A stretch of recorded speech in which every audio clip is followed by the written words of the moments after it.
ബാലിന്റെയും ഗോമതിയുടെയും നാളത്തെ നല്ലൊരു കഥ കേട്ടാലോ? അതിനു മുമ്പായി ആദ്യമായി കാണുന്നവരുണ്ടെങ്കിൽ ചാനൽ ഇഷ്ടപ്പെട്ട ഒന്ന് സബ്സ്ക്രൈബ് ചെയ്യാൻ മറക്കരുത്. വീഡിയോ ഇഷ്ടപ്പെടുവാണെങ്കിൽ ലൈക്ക് ചെയ്യാനും നിങ്ങളുടെ വിലയേറിയ അഭിപ്രായങ്ങൾ രേഖപ്പെടുത്താനും മറക്കരുത് കേട്ടോ. അങ്ങനെ നാളത്തെ കഥയില് ശ്രീദേവി വല്ലാത്തൊരു ഞെട്ടലോടുകൂടി ആനന്ദനെ നോക്കുകയാണ്.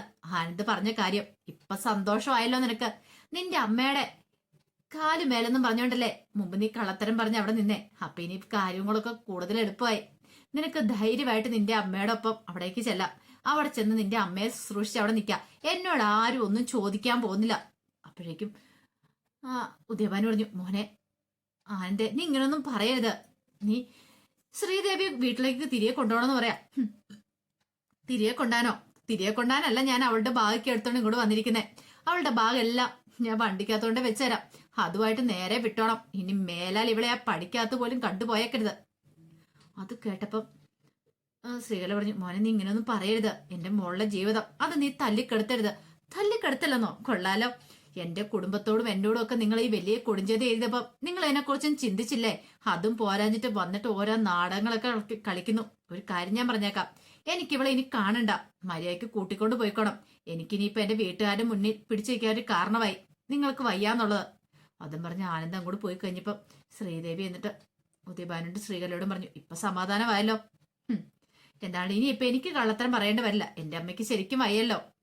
ശ്രീകല പറഞ്ഞു, മോളെ ഞാന് കൂടുതലൊന്നും പറയണ്ട. നിങ്ങൾ കാരണം എന്റെ ജീവൻ നശിച്ചേ. ഞാൻ ആനന്ദേണ്ട മുന്നിൽ ഒന്നും വല്ലാതായി നിൽക്കുക. എനിക്ക് ആനന്ദേണ്ണോട് തർക്കിക്കാനൊന്നും പറ്റില്ല.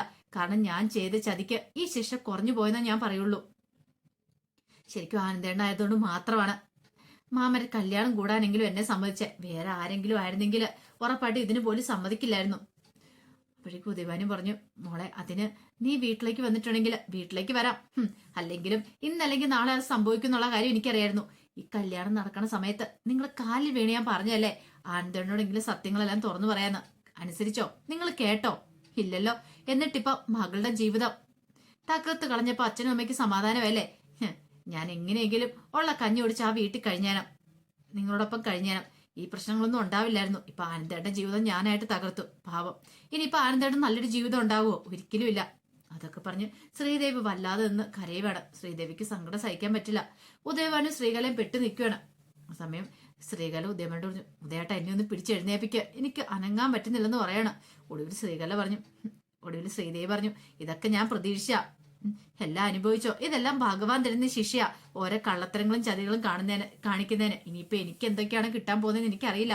ഒരു പക്ഷെ ഈ ജീവിതകാലം മുഴുവൻ ആനന്ദേട്ടനെ ഓർത്ത് കണ്ണീര് കുടിക്കാനായിരിക്കും എന്റെ വിധി എന്നൊക്കെ പറഞ്ഞ് ശ്രീദേവി അങ്ങോട്ടേക്ക് പോയി. ആ സമയത്ത് കെട്ടും കാര്യങ്ങളെല്ലാം കഴിഞ്ഞു. അങ്ങനെ സദ്യ ഒന്നും ഉണ്ണാനായിട്ട് ബാലനോ ഗോമതിയോ പോയിട്ടുണ്ടായിരുന്നില്ല. ഭയങ്കര വിഷമായിരുന്നു. അത്രയ്ക്ക് വിഷമായിരുന്നു. കല്യാണം എല്ലാം കഴിഞ്ഞ് അങ്ങനെ അവര് മാറി നിൽക്കുകയാണ്. അപ്പോഴേക്കും ഗോമതി, ബാലേട്ട കല്യാണം എല്ലാം കഴിഞ്ഞല്ലോ, ഇനി ഇങ്ങനെ മാറി നിൽക്കേണ്ട കാര്യമുണ്ടോ? ഗോമതി, ഞാൻ ചില കാര്യങ്ങളൊക്കെ ആലോചിക്കുമായിരുന്നു. എന്ത്? പിന്നീടാണ് ബാലന കാര്യം പറയണേ. ഗോമതിയുടെ അത്ര സമയം പറഞ്ഞിട്ടുണ്ടായിരുന്നില്ല. അതെ, രാമേട്ടൻ വന്ന് എന്നോട് ചില കാര്യങ്ങളൊക്കെ പറഞ്ഞു പറയണേ. എന്ത് കാര്യം? ആ സൗദാമിനിയുടെ കാര്യം. അതിനെക്കുറിച്ച് ഞാൻ ചോദിക്കാണ്ടിരിക്കുമായിരുന്നു. സൗദാമിനിയുടെ കാര്യം എന്താ? സൗദാമിനി 7 വർഷങ്ങൾക്ക് മുമ്പ് മരിച്ചു പോയതാന്ന്. ഇത് കേട്ടതും ഗോമതി ഞെട്ടി. സത്യമാണോ ബാലേട്ട പറയണേ? അതെ ഗോമതി, ഇത് ശരിക്കും കൃഷ്ണമംഗലങ്കാരൻ കളിച്ചൊരു കളിയാന്ന് എനിക്ക് തോന്നേ. അതുകൊണ്ടാണല്ലോ രാജശ്രീയുടെ ബന്ധത്തിൽപ്പെട്ട ഒരു പെൺകുട്ടിയെ നേരത്തെ തന്നെ അവർ ഒരുക്കി നിർത്തിയിരുന്നേ. ഈ കല്യാണം മുടങ്ങുമെന്ന് അവർക്കറിയായിരുന്നു. അങ്ങനെ കാര്യങ്ങളൊക്കെ കൃത്യമായിട്ട് നടത്തി. കുറ്റങ്ങളെല്ലാം എന്റെ തലയിലേക്ക് ചാർത്തി. ഇനിയിപ്പം പേടിക്കേണ്ട കാര്യമില്ല അവർക്ക്. അവരുദ്ദേശിച്ച പല കാര്യങ്ങൾ നടന്നല്ലോ. ഗോമതി പറഞ്ഞു, ബാലേട്ട ഇതിനുള്ള ശിക്ഷ അവർക്ക് കിട്ടിക്കോളൂന്ന് പറയാം. എന്ത് ശിക്ഷ ഗോമതി? ഞാൻ നാണം കെട്ടാലും എനിക്ക് പ്രശ്നമില്ല. ധർമ്മന്റെ കല്യാണം നടന്നല്ലോ, അതിൽ എനിക്കൊരു സന്തോഷമുണ്ട്. പക്ഷെ ആ പെൺകുട്ടി എങ്ങനെ എന്താ ഏതാന്ന് നമുക്കറിയത്തില്ല. അത് കേട്ടപ്പം ഗോമതി പറഞ്ഞു, അതും ശരിയായിട്ടുള്ള കാര്യമാ. ആ സമയത്ത് ധർമ്മനാണെങ്കിൽ ആഹാരം കഴിക്കാനായിട്ട് ബാലിനെ വിളിക്കാനായിട്ട് വന്നെങ്കിലും ബാലിന് ആഹാരം കഴിക്കാൻ പോകാനായിട്ട് കൂട്ടാക്കില്ല. വേണ്ടാന്ന് പറഞ്ഞു. ധർമ്മം കൂടുതൽ നിർബന്ധിക്കാനൊന്നും പോയില്ല. ധർമ്മന് അനന്തനെ അച്ഛനെയൊക്കെ ആഹാരം കഴിക്കാനായിട്ട് വിളിച്ചെങ്കിലും ധർമ്മനാണ് കഴിച്ചില്ലെന്ന് വരുത്തി. കാരണം കഴിക്കാൻ പോലും തോന്നില്ല. എന്തൊക്കെ പ്രതീക്ഷകളായിരുന്നു. തന്റെ അളിയനോടും ചേച്ചിയോടും ഒപ്പിരുന്ന് ആഹാരം കഴിക്കണം. ദേവമംഗലങ്കാരങ്ങളെ ഉത്സവമായിട്ട് കല്യാണത്തെ എടുക്കുമെന്നൊക്കെ ഓർത്തിരുന്നിട്ട് ഒടുവില് വല്ലാത്തൊരവസ്ഥയായി. ദേവമംഗലത്തുള്ള ആരും തന്നെ ആഹാരം കഴിക്കാനൊന്നും പോയില്ല. എല്ലാവർക്കും നല്ല വിഷമം ഉണ്ടായിരുന്നു. കാരണം മാമന്റെ കല്യാണം നല്ല രീതിയിൽ നടന്നു കാണുമെന്ന് അവരും ആഗ്രഹിച്ചിട്ടുണ്ട്. പക്ഷെ അതിന്റെ സമയത്ത് ഇങ്ങനെ ഒരു പ്രതിസന്ധി ഉണ്ടാവുമെന്ന് വിചാരിച്ചില്ല. എല്ലാം കഴിഞ്ഞ് കഴിഞ്ഞപ്പോഴത്തേനും അനന്തം വന്നിട്ട് ധർമ്മനോട് ചോദിച്ചു, അപ്പൊ ഇങ്ങനെ നമ്മൾ പോകുമല്ലേന്ന് ചോദിക്കുകയാണ്. അത് കേട്ടപ്പം ധർമ്മം പറഞ്ഞു, അതെ ഞാൻ ദേവമംഗലത്തേക്കാ. ദേവമംഗലത്തേക്കോ? എടാ, കൃഷ്ണമംഗലംകാരാണ് നിന്റെ വിവാഹം നടത്തിയത്, അതെനിക്കറിയാലോ. അനന്തനും അച്യുതനും നിന്റെ ഏട്ടന്മാര്. അപ്പൊ നിന്റെ വീട് ഏതാ? കൃഷ്ണമംഗലല്ലേ? നീ അങ്ങോട്ടേക്കാ വന്ന് കയറണ്ടേ, അല്ല ദേവമംഗലത്തേക്കല്ലെന്ന് പറയണം. ധർമ്മം പറഞ്ഞു, അതിങ്ങനെ ശരിയാവേട്ടാ, ഞാൻ നിന്നിരുന്ന ദേവമംഗലത്തല്ലേ.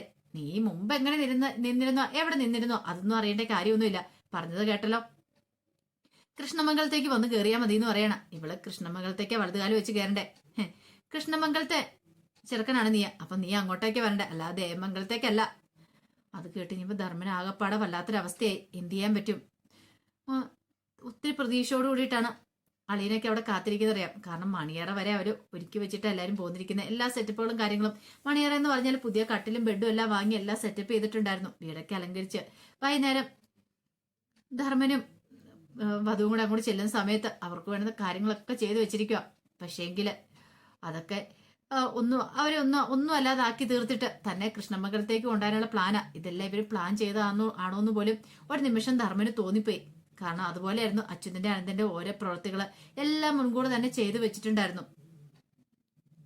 പിന്നീട് ഇറങ്ങുന്നതിന് മുമ്പ് തന്നെ ബാലന്റെ അടുത്തേക്ക് വരുവാണ്. ബാലന്റെ അടുത്ത് വന്നിട്ട് ധർമ്മം കാര്യങ്ങൾ പറയണം. എല്ലാം കേട്ടിഞ്ഞപ്പോൾ ഗോമതി പറഞ്ഞു, ധൈര്യമായിട്ട് പോയിക്കോ, നീ വിഷമിക്കണ്ട മോനെ, ഞങ്ങളുടെ അനുഗ്രഹങ്ങൾ എപ്പോഴും ഉണ്ടായിരിക്കും എന്ന് പറയണം. അങ്ങനെയല്ലേ ഗോമതിക്കും പറയാൻ പറ്റുള്ളൂ. ഉള്ളിലല്ല വിഷമം ധർമ്മനെ കാണിച്ചിട്ടുണ്ടെങ്കിൽ അത് അവനും ഭയങ്കര സങ്കടം ഉണ്ടാക്കുന്ന കാര്യമല്ലേ. അങ്ങനെ അവരങ്ങോട്ടേക്ക് ഇറങ്ങി. ബാലനും ഗോമതി വല്ലാത്ത വിഷമത്തിൽ ഇരിക്കുമ്പോഴത്തേനും ശ്രീദേവി അങ്ങോട്ടേക്ക് വന്നു. ശ്രീദേവി വന്നിട്ട് പറഞ്ഞു, അമ്മേ ഞാൻ എൻ്റെ വീട്ടിലേക്ക് പോവാന്ന് പറയണം. മോളുടെ വീട്ടിലേക്ക്? അതെന്താ പെട്ടെന്ന് ഇങ്ങനെ? അത് പിന്നെ അമ്മയ്ക്ക് നല്ല കാലിന് ബുദ്ധിമുട്ടുണ്ട്, അപ്പൊ അമ്മയെ നോക്കാനായിട്ട് ആരുമില്ല, എനിക്ക് പോയാൽ മതിയാവെന്ന് പറയണം. ആ സമയം ഗോമതി പറഞ്ഞു, അതിന് ശ്രീകരയ്ക്ക് പ്രശ്നമൊന്നും ഇല്ലായിരുന്നല്ലോ. അതെ, ഇങ്ങോട്ടേക്ക് വരും പ്രശ്നമൊന്നും ഇല്ലായിരുന്നു. പക്ഷെ ഇപ്പൊ ഒട്ടും കാലുമല്ല, കാലം നിലത്ത് കുത്താൻ പറ്റില്ലാത്ത വേദനയും വിഷമമാ, അതുകൊണ്ട് എനിക്ക് പോവാതിരിക്കാൻ പറ്റില്ല എന്ന് പറയണം. അത് കേട്ടപ്പോ ഗോമതി പറഞ്ഞു, അത് പിന്നെ പക്ഷെ ബാലന് ആ ശ്രീദേവിയോടൊന്നും പറയാനുള്ള മൂഡിലായിരുന്നില്ല. കാരണം ഉദയഭാന്റെ ചതിയൊക്കെ തിരിച്ചറിഞ്ഞിട്ടുണ്ടെങ്കിലും ശ്രീദേവിയെ കുറ്റപ്പെടുത്താനോ അതിനൊന്നുള്ള ഒരു മാനസികാവസ്ഥയിലായിരുന്നില്ല. ധർമ്മന്റെ കല്യാണത്തെക്കുറിച്ച് മാത്രമായിരുന്നു ബാലന്റെ മനസ്സിൽ ആ സമയം ചിന്ത. തന്നെ കൃഷ്ണമംഗലംകാര് നാണം കെടുത്തി ചതിച്ചു എന്നൊരു ചിന്ത. ഒരവസരം കിട്ടിക്കഴിഞ്ഞപ്പോ അവർ നന്നായിട്ട് അത് വിനിയോഗിച്ചു. ശ്രീദേവി പോകുന്ന കാര്യം ഓർത്ത് കഴിഞ്ഞപ്പോ ഗോമതിക്ക് നല്ല ടെൻഷൻ ഉണ്ടായിരുന്നു.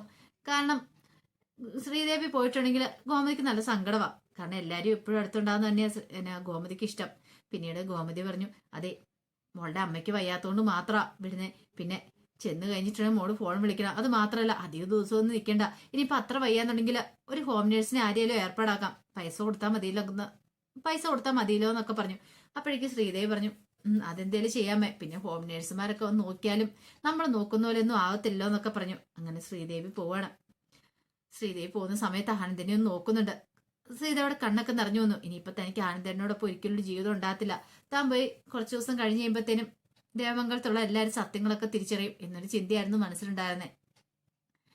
അങ്ങനെ ശ്രീദേവൻ കൂടെ പോയി കഴിഞ്ഞപ്പോഴത്തേനും ആര്യനും ആകാശം എല്ലാം കൂടെ ബാലിന്റെയും ഗോമതിയുടെ അടുത്തേക്ക് വന്നു. പിന്നീട് ആര്യനും ബാലിനോട് പറഞ്ഞു, അച്ഛാ ഇതിനകത്ത് എന്തോ ഒരു ചതിയുണ്ട്, ഞങ്ങൾക്കത് മനസ്സിലായി, ഇതങ്ങനെ വെറുതെ വിടാൻ പാടില്ല. അപ്പോഴേക്കും ബാലൻ പറഞ്ഞു, തൽക്കാലത്തേക്ക് ഒരു പ്രശ്നത്തിനും പോണ്ട, ധർമ്മന്റെ കല്യാണം നടന്നല്ലോ, അത് മാത്രം മതി. എത്ര നാളായി ധർമ്മന്റെ കല്യാണം നടത്താൻ നമ്മൾ ആഗ്രഹിച്ചിരിക്കുന്നു.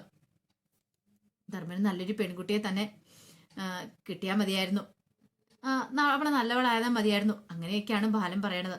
അത് കേട്ടപ്പോ ആര്യം പറഞ്ഞു, ഇത് ചതിയാ അച്ഛാ, ചതിച്ചോണ്ടല്ല മാമന്റെ കല്യാണം നടത്തിയത്. പാവം മാമന് ഒട്ടും താല്പര്യമില്ലായിരുന്നു കെട്ടാൻ വേണ്ടിയിട്ട്. പക്ഷേ എങ്കിൽ എല്ലാവരും നിർബന്ധിച്ചുകൊണ്ട് മാത്രം. സാരമില്ല പോട്ടെ, നമുക്ക് വീട്ടിലേക്ക് പോകാമെന്ന് പറഞ്ഞുകൊണ്ട് അവരെങ്ങനെ വീട്ടിലേക്ക് പോവാണ്. അങ്ങനെ ആര്യനും ആകാശവും എല്ലാവരും കൂടെ ചെന്ന് കയറി. ബാലനും ഗോമതിയും കൂടെ അങ്ങോട്ട് കയറാൻ തുടങ്ങുമ്പോഴത്തേനുമാണ് ഇപ്പുറത്തെ കൃഷ്ണമംഗലത്തെ മുറ്റത്തേക്ക് ധർമ്മനും വധുവും അങ്ങോട്ട് വരുന്നത്, സുകന്യയും കൂടെ വരുന്നത്. അങ്ങനെ അവരോടെ വന്ന് ഇറങ്ങുമ്പോഴത്തേനും നിലവിളക്കൊക്കെ എടുത്തുകൊണ്ട് ഇന്ദിരാമ്മ അങ്ങോട്ട് വരുന്നുണ്ട് നിലവിളക്ക് കൊടുത്ത് സ്വീകരിക്കാനായിട്ട്. ആ സമയം ധർമ്മൻ ദയനീയമായിട്ട് ബാലിനെ ഒന്ന് നോക്കണം. കാരണം ഗോമതിയാണ് ദേവമംഗലത്തേക്ക് ധർമ്മനെ കൈപിടിച്ച് കയറ്റേണ്ടത്. പക്ഷെ കൃഷ്ണമംഗലത്തേക്ക് ആയിപ്പോയി ഇപ്പം ധർമ്മന്റെ പോക്ക്.